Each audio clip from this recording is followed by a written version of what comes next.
Welcome to Chapter 9, Section 2, where we'll focus on hypothesis testing again, but for a single population proportion. We'll learn how to formulate decision rules for testing those hypotheses, and we'll learn how to use the test statistic and the p-value approaches to testing hypotheses. When we perform hypothesis tests for proportions, the null and alternative hypotheses are stated in terms of pi. What we're attempting to do is to say something about the population proportion. We're going to use the sample proportion p to test those hypotheses. This typically fits the binomial distribution like we talked about before, where we've got success and failure. And success means that the individuals from the population possess the characteristic of interest. And so our pi and our p represent the fraction or proportion that carry that success trait.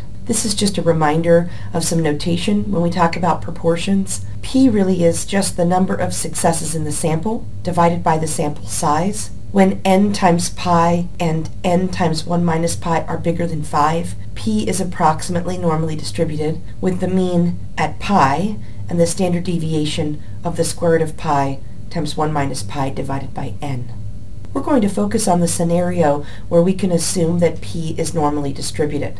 So we're going to look at cases where n times pi is greater than or equal to 5 and n times 1 minus pi is greater than or equal to 5. Recall that our test statistic is really p minus pi. That would be our hypothesized pi, divided by the square root of pi times 1 minus pi divided by n. That's our standard error. The cases where p is not normally distributed are not discussed in this chapter.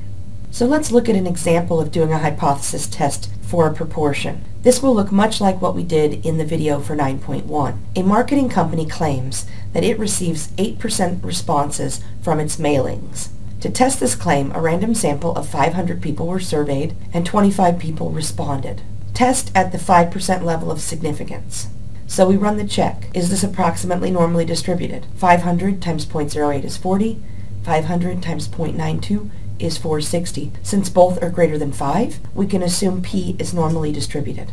Okay, the marketing company claimed that 8% returned the surveys. So we want to test to see if the marketing company is accurate or if the rate is something other than 8%. We follow the same process we would follow for testing a population mean. We calculate a z-score. So we plug in the sample information. We had a sample of 500 people and 25 of them returned the surveys. So p is 25 over 500, which is 0.05 or 5%. Subtract out the hypothesized mean. The hypothesized mean is 0.08. Divide by the standard error. So we plug the hypothesized mean, 0.08, in where each of the pi's are down here. 0.08 times 1 minus 0.08, and our sample size is 500. When we simplify this, we find out that 0.05 is 2.47 standard errors below 0.08. That sounds like it's quite a ways from 0.08. If we're doing a hypothesis test for equals to or not equals to, we have a two-tailed test. And we find those critical values the way we've always found them. We split that area into the two tails, and we use norm inverse or the table to get us 1.96. This is a two-tailed test, so we only need to be really low or really high away from 0.08. Negative 2.47 is more standard errors away from 0.08 than it needed to be to reject the null. This critical value is 1.96 and negative 1.96. We only needed to be 1.96 standard errors away from 0.08, and we happen to be further away than that. So we can reject the null. There is sufficient evidence to conclude that the marketing firm is not getting the 8% response that it believes it's getting. We can also test this claim using the p-value approach.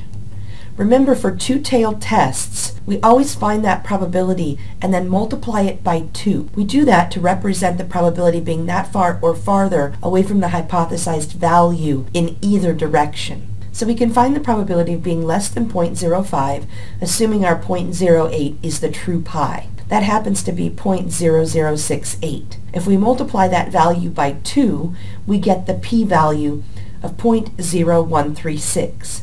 Since the p-value is less than the alpha of 0.05, we can reject the null. In other words, we can reject the marketing company's claim.